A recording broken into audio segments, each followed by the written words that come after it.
Yo, what's poppin', Bagel Bros, and welcome back to another Patreon rant. If you want one of these for yourself, be sure to give me $10 on Patreon. This one comes from Neon Manta, who says, since you said you're gonna watch it anyways, and you already have a history for talking about their pilots on this channel, rant about Gameoverse, your thoughts on the pilot, and the hilarious discourse, in quotes, surrounding it and Glitch recently. So Glitch has come under fire in a way that I found very funny and tracked for like probably a week. And like basically every day I would go onto Twitter and scroll for like 5 to 10 minutes to see whatever is happening in Glitch universe, because it was very entertaining seeing people go crazy about the Amazing Digital Circus finale and about Gameoverse. It was very controversial on Twitter when it first came out. But I decided to watch it today, and it's not that good. I've liked the pilots to some of their other shows, so I watched the Amazing Digital Circus pilot, absolutely loved it. Haven't seen the rest of the show, but I will someday. Knights of Guinevere I do plan on keeping up with, because I love the Owl House, and it's their best pilot that I've seen. And it's really good. Really great first episode. Really sets up an interesting world. I liked the characters. Shit's good. Gameoverse is not that. It's not very good. I will be blunt. Positives. I love the animation, first of all. I think it is probably their best looking show. It is very beautiful. I love the character designs. I love the art style. Granted, I know later Amazing Digital Circus looks better than the pilot, and so I'll have to watch that at some point to really know. But all their shows look at bare minimum good, and this one looks absolutely amazing. I love the style for everything. There's tons of great cuts of animation. Shit's good. The directing is not awful, although especially during the opening fight scene, there were some really rapid cuts that were very incomprehensible, very very momentarily disorienting before I'm like, wait, what's happening? Hold on, I need to slow this down. I need to figure out what the fuck just happened. But overall, it's not terrible. It's serviceable. It did its job. Mostly, there's actually one shot in particular that I want to focus on, but we'll get to that. Anyway, I like the premise. The idea is basically that we're living in a game. We're living in a world full of video game logic and shit. And when someone beats a game, it basically asks the question, what happens to the characters in the game after you beat it? And the answer is the world gets destroyed, because once you beat the game, that's the point where you put it down. And so it's basically saying, well, this is when the game world dies, because at this point, they're done with it. They're not going to do anything else. And so the world gets destroyed, and presumably a new save file is written in its place eventually. But since everyone in these game worlds is alive, basically every time someone finishes a game, their entire world gets fucking destroyed. So, bit of a bleak concept. And basically the heroes are trying to help the villains stop the heroes of the game world. All right, so the main characters, they're trying to help the villains, and the main villains, they're trying to help the heroes.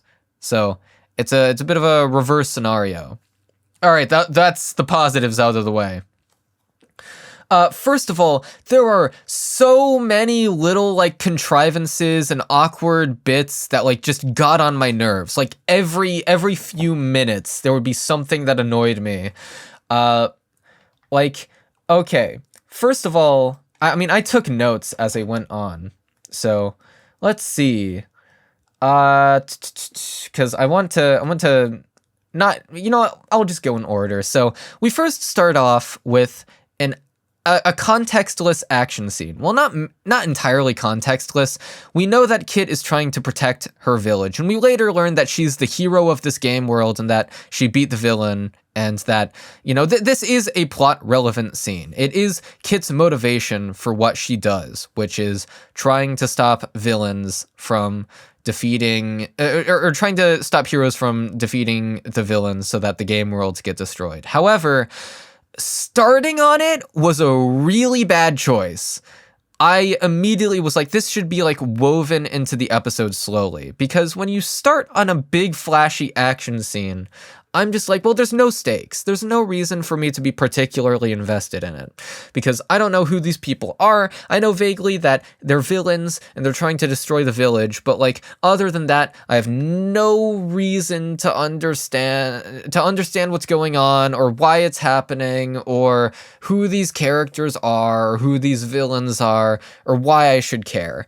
Contextless action scenes or action scenes with not enough context are like my number one pet peeve in any piece of media. It is the worst way to start a show every single time. And this one, there's like 10 seconds of context. It's better than none, but it's still not great. I feel like it should be woven into the plot of the episode, because there are like flashbacks to it, or not, like brief, not full-on flashbacks, but like Kit starts panicking at certain points because she's like, oh, I want to save this village or whatever. Like, there's plenty of allusions to it in the actual plot of the show, of the episode. And so it's like, you could put it in there. You could give us a better opening where it's just Kit and Jay Schlatt on the spaceship. I forget what the actual character's name is, but anyway, it's a really bad start to the show, and that annoyed me. And then Jay Schlatt starts talking. Jay Schlatt's character is like the worst thing ever. His entire point in the show is to insult everyone. Now, there are, a lot of characters like this in fiction. The ones with sharp, acid tongues who, insult the other characters a lot, but who ultimately have a heart of gold. But Jay Schlatt's character, like, it's all he does. All he does is insult people, and it gets to the point where I'm like, do you have anything else going on with your character? Every line of dialogue this character has, pretty much, is just insulting people. And it gets to the point where I'm just like, I fucking hate you. Why do you have to be such a bitch all the time? It's not someone with an acid tongue, but with like, different, like, different affects they put on. Like, Taiga from Toradora, as of episode 1, you knew that she had more to her than just insulting everyone. But with this character, literally every single line out of his mouth is an insult. Furthermore, he's voiced by Jay Schlatt. Now, Jay Schlatt isn't doing a bad job, but he is just doing his voice. And because I know Jay Schlatt from other things, I can only hear him as Jay Schlatt. When I hear this character talking, I don't think of the character that he's playing. I think of Jay Schlatt. I just hear Jay Schlatt saying these lines. Furthermore, the way his voice is mixed, he has like a way worse audio quality than everyone else. So his voice is like really muddy in the mixing, whereas everyone else's is like sharp and crisp and clear, and you can, hear it clear as day. His is just sort of muddy. And I get that he has like a, kind of a throaty voice to begin with, kind of a, one that rests back in your mouth, that's harder to, make sound crisp and clear, but there was not enough of an effort put towards that. And, maybe he was recording remotely, maybe he was using his YouTube microphone, whereas everyone else was using something more professional. In that case, like, you really should have tried to get him into a studio to record these lines properly, because it was, like, immediately noticeable that something is fucked with his audio quality. It does not sound right to me. Another random thing that got to me, right, so eventually Kit, gives the basic exposition that we need. Like, this show is pretty good with exposition for the most part, but there's this one, really weird scene where, okay, so Barney or whatever, Learnosaurus, is on this tablet, and he's, playing this learning game, because his whole thing is that he learns a lot. And so she goes onto his tablet and starts showing him this tutorial video where it shows we go onto a game world and we help the villains out or whatever, or the hero defeats the villain, and it's okay, I would understand if this was like completely non-diegetic, if we just get shown this animation as viewers, but the characters, don't actually see it. That would be fine. I would be okay with that. But it's the fact that she like actively clicks on the tablet. Like this is happening in the world. So do they have like an employee training video? Is that what's going on? It's very weird. The technology in the series is all like not particularly. I mean, I don't think it needs to be explained too much because it's a goofy game world with goofy game logic. But this one stuck out to me as like, did they really create this? Did they really like? It's not even a particularly in-depth tutorial video. It's just kind of a brief visual for the sake of the audience that doesn't feel like it would naturally be there. I'm missing context as to why that is on the tablet.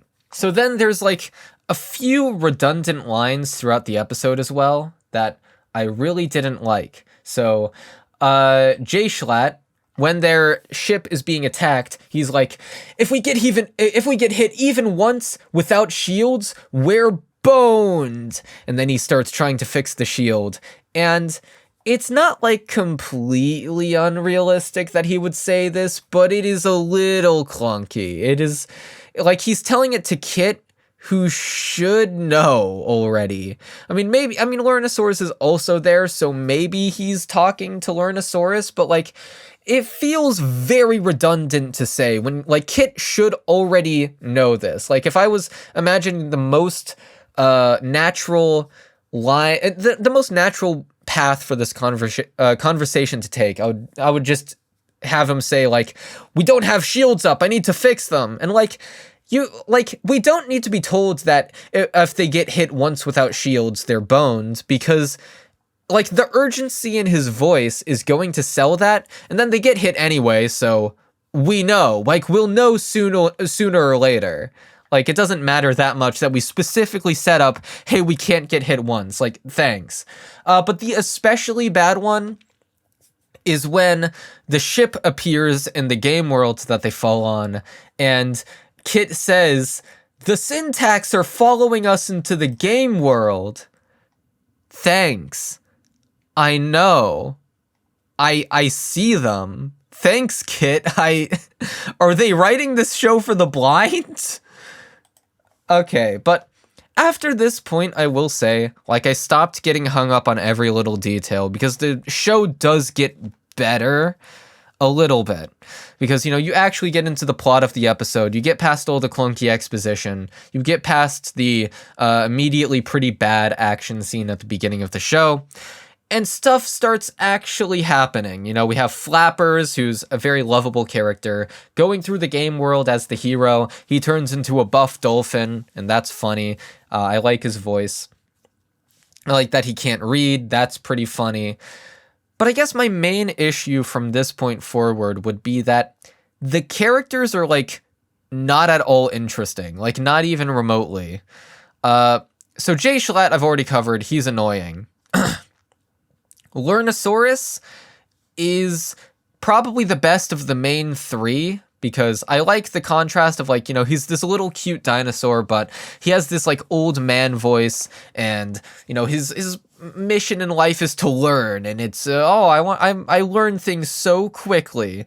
He starts off nervous, and then Kit eventually is like, when did you learn to become so brave? And he's like, I'm a Lurnosaurus. That's what I do. I learned from you to be brave. And Kit has this whole thing where she's trying to overcome the trauma of her past of, she accidentally caused her entire village to die and go boom, and she feels guilt over that. But, she's fighting through it. She's trying to make sure that nobody else suffers that fate. But every single time someone else does suffer that fate and she wasn't able to help them, she feels that guilt all over again. So that's sort of the mission statement of the series, at least it seems to be so far, of Kit's arc where, she's dealing with this guilt that isn't really her fault, and she's trying to work through it by helping other people. But, she gets too attached to it, too attached to the results, and she's, like, basically overly self-martyring to a certain degree. And, like, there are interesting ways to play that, and I'm sure as the series goes on, it could probably be explored more. But as is, she does feel like kinda basic, kinda generic. Her personality is very whatever. It's very not not interesting at all. And then the villains, there's like the paper guy and misinformation. I heard a lot of people talking about how much they loved misinformation, but she is nothing. Her entire, like, the only reason people like her is because she has big tits, let's be real. She has, like, tits that are visible through her bikini that she wears in the episode. And I think that is the extent to why people like her, because she has like no the paper guy is way more charming than her, honestly. I like his design and voice, and like, yeah, it's he's all right. But misinformation is just, I mean, honestly, both of them are pretty nothing. Like, it's marginal that I like the paper guy more, because they're just there, and their boss is the most generic design to any villain I have seen in a hot minute. He's like some black guy with devil horns. Not black as in racial, but like pitch black. Like he's an alien-looking motherfucker. And so it's just this like cute, quirky concept with very flat characters. Like in the other two glitch pilots, I immediately got hooked on the characters. Like Amazing Digital Circus, I liked Jax, I liked Pomni. Those are the two main characters. I was immediately invested in them. I liked the world of that even more than this one. Same with Knights of Guinevere. I liked the world of that a lot more than this one, but I also liked the two main characters. Overall, like, I like what Glitch is doing, and I guess I do need to talk about the controversy because that was part of the rant request. Basically, there are a few things that people don't like about Gameoverse. The first one is that Kit's mom and misinformation are basically the only three female characters we've seen so far. I mean, I guess there's also the lady robot and the what the fuck, the one that throws up. Which is the one that throws up? Oh, the crab girl. Yeah, crab girl. Which is like a one-off gag so far. But basically, a lot of the major female characters have the exact same body type, which is very funny when you notice it. Snatched waists and like relatively busty, broad hips, like that sort of thing. And basically, there were varying degrees to which this was criticized. Some people said it was like objectification or whatever. Other people said it's just lazy character design.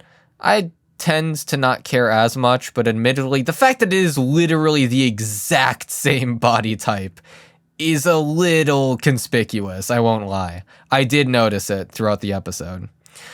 And then there was also people talking about how Glitch is no longer indie because they're too popular, which I don't agree with. They're still indie. They definitely still count. They're not like a big media empire yet, to my knowledge. And I like what they're doing. To my understanding, they have relatively decent working conditions, despite the controversy from a couple years ago or whatever.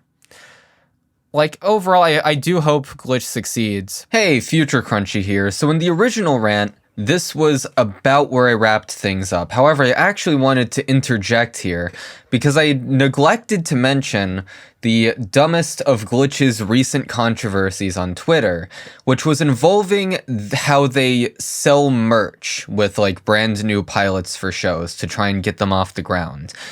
Someone had quote tweeted like a merch announcement for Gameoverse being like, "Do you guys see why Glitch is a problem now?" And most people seemed to agree. The answer was no, not really.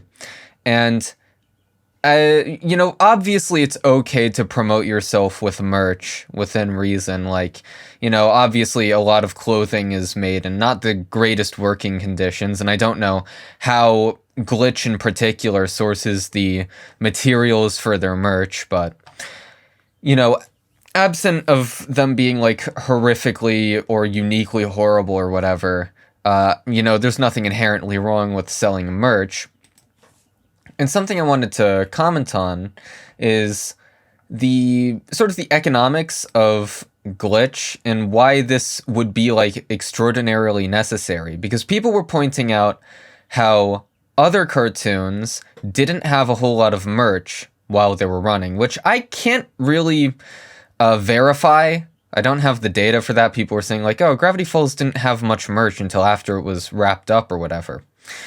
And I don't know how true that is. Sounds a little false to me, because why would Disney like pass up this opportunity to make money? Seems out of character for Disney in particular. And so, but I mean, either way, cartoons have the benefit of selling ad spaces. Now, YouTube videos also have ads, don't get me wrong, but I mean, this is, a self-funded studio that can't really take as many hits as something like Disney. So I wanted to comment on something like Knights of Guinevere. So Knights of Guinevere, 9 months, 20 million views thus far, which is a pretty good launch, I'd say.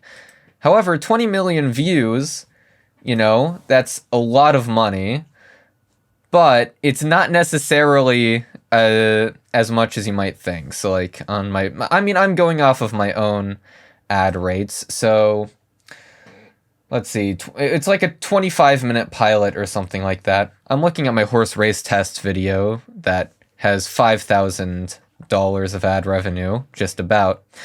Let's assume for a second that this pilot gets $5,000 of ad revenue. So, like per million views, 20 times 5, that is $100,000. And so, yeah, that's a lot of money, don't get me wrong, but it's also like you're using that to fund animation. And mind you, this is a greenlit show, so there's going to be a lot more episodes of it, and each one is going to, get successively fewer views. And so ad revenue on its own isn't really going to fund that. Like, $100,000 is a lot, don't get me wrong. That is a ton of money, but that's also a ton of money being used to pay employees, right? Like, pay animators. I don't know how many people work on it, but like Knights of Guinevere was also it was their first time doing 2D. They had to create like a, whole new way of operation. That was obviously quite expensive. I mean, I can only imagine. So, of course they do merch. Like, it's not really, like, you couldn't really greenlight Knights of Guinevere without the merch. I wouldn't think anyway. I mean, I don't know their finances or whatever, but I can't imagine. Anyway, that's all I wanted to add. That's about it. See ya. Actually, one more corollary, just so people don't get the wrong idea. Obviously, I have no idea how much money the pilot actually made in AdSense. I'm using my own figures that are almost certainly like not accurate. I don't know what their what their average view duration is. Could be way higher than mine. The horse race tests video is longer than it by about 20 minutes. And so maybe mine makes more revenue per view. I have no way of knowing those things. And furthermore, I said around $5,000 per million views. It's currently at 1.1 million and has made 5.5K, but I was rounding. And so, like, don't put a huge amount of stock in any of those numbers. I'm just making a point, okay? Yes, you get it. I don't even need to disclaim these things, whatever. Fuck everything.